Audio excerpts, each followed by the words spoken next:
president.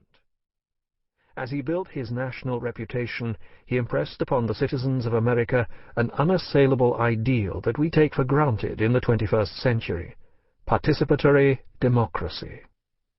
This book addresses deep and delicate questions about a figure from our national past who looms so large in social memory that he is primarily evaluated on the basis of selective rereadings of familiar texts.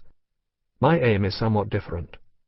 Distrustful of smooth biographical narratives that question only so far, I'm interested in the unfamiliar that was familiar to Jefferson.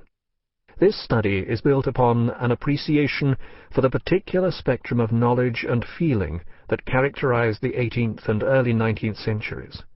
An alien medical environment, sexual attitudes unlike our own, literary and aesthetic considerations, as well as the more obvious and more prominent in modern minds aspects of political competition and race relations. I want the reader to grasp, as fully as possible, what conditioned Thomas Jefferson's mind. Throughout his life, Jefferson used language in a distinctive manner. His consciousness of his audience has a lot to do with why, these many generations later, we continue to appreciate his democratic political genius and his lively, comforting expressions. But what if we are only scratching the surface of his meaning? DNA connecting his genetic material to that of the offspring of one of his slaves has recently suggested that key facets of his life remain poorly understood. His revolutionary romance with the written word is only one part of what binds us to him. For reasons having to do with the risks he took, both as a private man and as a public figure, everyone, it seems, wants to discover Jefferson's secrets. We start at death and move backward through his retirement, because that is how an emotive Jefferson is to be found, and how, consequently, we can add meaning to many of his earlier writings. In the lesser-known texts of his post-presidential years, he presents a retrospective few have ventured to study until now. He looks back on his long life in the decidedly sensual terms of enjoyment and suffering, ease and dis-ease.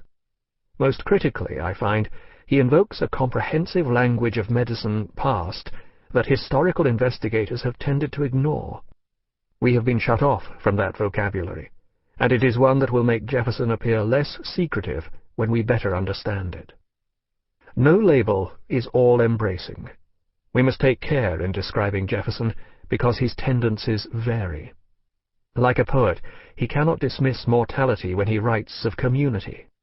Like a philosopher, he is involved with systems of knowledge and morality, and least familiar of all, like a physiologist, he looks elementally at the body's natural responses, pain and pleasure mechanisms, drives and motivations, and tries to comprehend how human beings can thrive in such a stormy yet fertile environment as the earth we know. Politics is much the same for him, an environment both stormy and fertile. He constantly inquires about conditions. When, as a political leader, he draws upon his and his society's deep concern with neurophysiological symptoms, he invariably describes psychological effects. Invoking the agonizing spasms of infuriated man, or the agitations of the public mind, tickled nerves, or frigid insensibility, Jefferson manifestly lets us know how he is feeling about America's prospects. This is an encompassing theme within the pages of Jefferson's Secrets.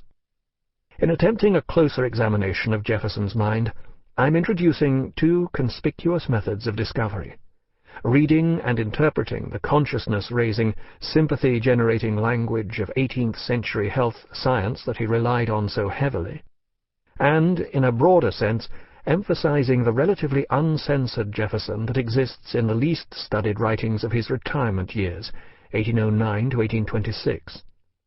His large body of papers for the post-presidential period have been selectively reprinted.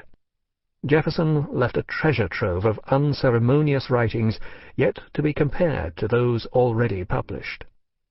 This book will not bring an end to all arguments about Jefferson, but it should help distance him from the mounting prejudices of modern biographers. I resuscitate Thomas Jefferson long enough to pose certain questions that he has answered subtly in the personal documents of his late years. What did this prodigious reader and ruminator take from books? What kind of America did he envision? How might we, from so great a cultural distance, be misjudging him? In short, what was the extent and what were the limits of his imagination? We have lost touch with Jefferson's imagination, and that is a shame. Of course, Jefferson cannot partake of our imaginations. On the high priority, rather touchy subject of race, for instance, some read his sensitive words about human rights, which we take to define the democratic ethos, and conclude that Jefferson lost a good deal of sleep over slavery.